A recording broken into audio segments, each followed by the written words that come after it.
Dan Schachner. Oh my goodness. Look, we are back again. That's right. How are you? I'm doing fantastic. Remember, we were talking about Puppy Bowl with Animal Planet. Remember that? Oh my goodness. Hey, we can talk puppy bowl all day.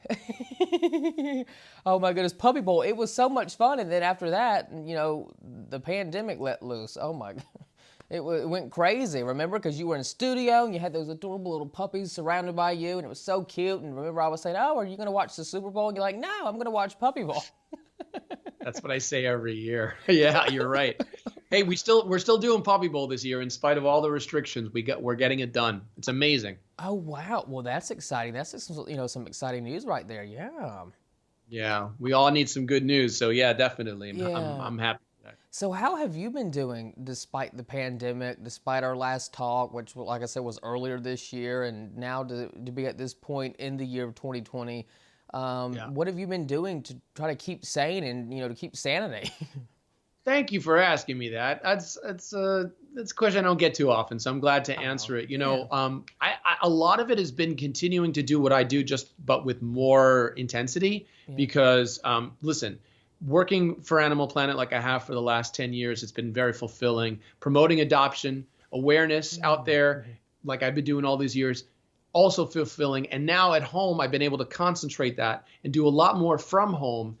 Every week we host a virtual trivia night to benefit shelters in need. I'm Oh. producing and writing for Animal Planet, especially on their digital platform. We're creating this new puppy bowl that you're going to see in February of 2021, which is going to be bigger and better than ever. And we've been fostering dogs, which I guess a lot of America has been doing is adopting and Yeah. fostering dogs, because the uptick has been double this year from what it was last year at this time. Wow, so you're keeping busy throughout all of this craziness. And I know that, pet adoption and, just pets in general, mean a lot to you, Dan.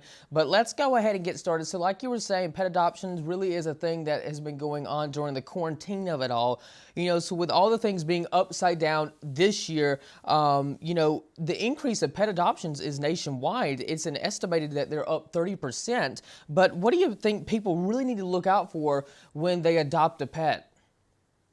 Yeah, they have been. And some shelters are reporting double the amount of inquiries that they had at this time last year. But what people need to keep in mind, whether it's your first pet or your seventh pet, is that any new animal you bring into your home is gonna somewhat change your routine. And of course, their routine will be changed. So it's important that you have the time on hand to deal with that animal. And I don't mean just deal as in clean up their messes and do the bare minimum. I mean give them the energy and the love and the training that they're going to need and require and want from you early on. If you can't devote a couple hours a day, especially in the beginning, because it can take up to 3 weeks to really have a dog decompress and get ready and get it acclimated to your home, then it's not worth it. It may not be the right moment just yet to adopt. Make sure that you have got your own fuel tank full before you take on another animal. Oh, I love that. Great advice there, Dan. By the way, you know what? We have a little Maltese dog in the house. She drives us crazy, even though we love her so much, but she barks our ears off. I mean, I think I've done gone deaf. But anyway, I love her so, I love her so much. But you know what? I would love to get a Yorkie. I would love to adopt a little Yorkie. Aren't little Yorkies so cute, Dan?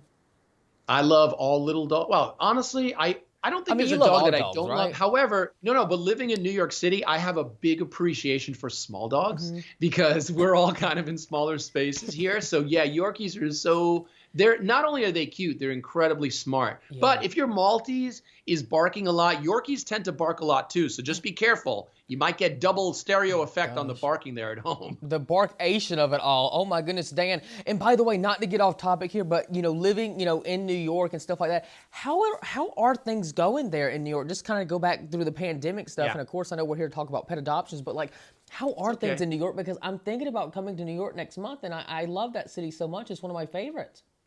Thank you for saying so. I love it too. Listen, we had a huge, as you know, crisis point in earlier in the spring and early summer. We have flattened the curve here in New York. Knock on wood, that curve is gonna remain flat. Thankfully, we're below on a lot of the metrics around here, and where the state is doing very, very well. But we're very aware of what's going around the country, and we're taking all the precautions. A lot of people here wear masks. Yeah. A lot of people here are doing the right things. And listen, having a dog, having a cat, having an animal Brightens the as you day. very well know, helps our mood. It also Yeah. helps us get out of the house, which is important too.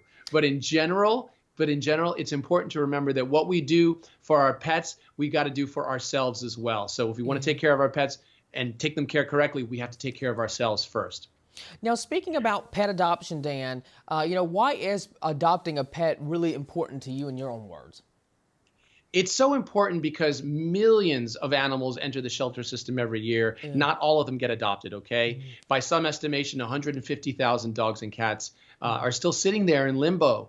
And then, that fate can be very, very sad for some of them. So we have to remember that we're actually trying to save lives out there. Further, we're trying to improve their lives, not just their lives, but the lives of ourselves and what animals can do for us. The studies are out there. Just remember that when you bring a dog or cat, you've got to have the right products at home in order to get them to get them happy, to get them safe, to get them clean. I've partnered with Bissell this year, and I want to give them a shout out because the Bissell Pet Foundation is amazing for helping animals in need across the country. They've been kind enough to send me the Bissell Crosswave Cordless Max, which is a great device. I really recommend you check out this product because it both vacuums and washes at the same time. If you've got a new animal that you're bringing into your home, consider this Bissell product because honestly, it will save you the time that you need. And remember that every purchase of a Bissell product directly helps an animal in need through their pet foundation. Everyone, let's help out. Let's do our part. Dan, you are a great guy. I'm so happy that I could actually get to have you back on and chat with you. And I'm so glad that you're doing well. Hopefully someone watched this interview and is inspired to maybe adopt a pet now, Yes, that's the point. Thank you. No, I appreciate it too.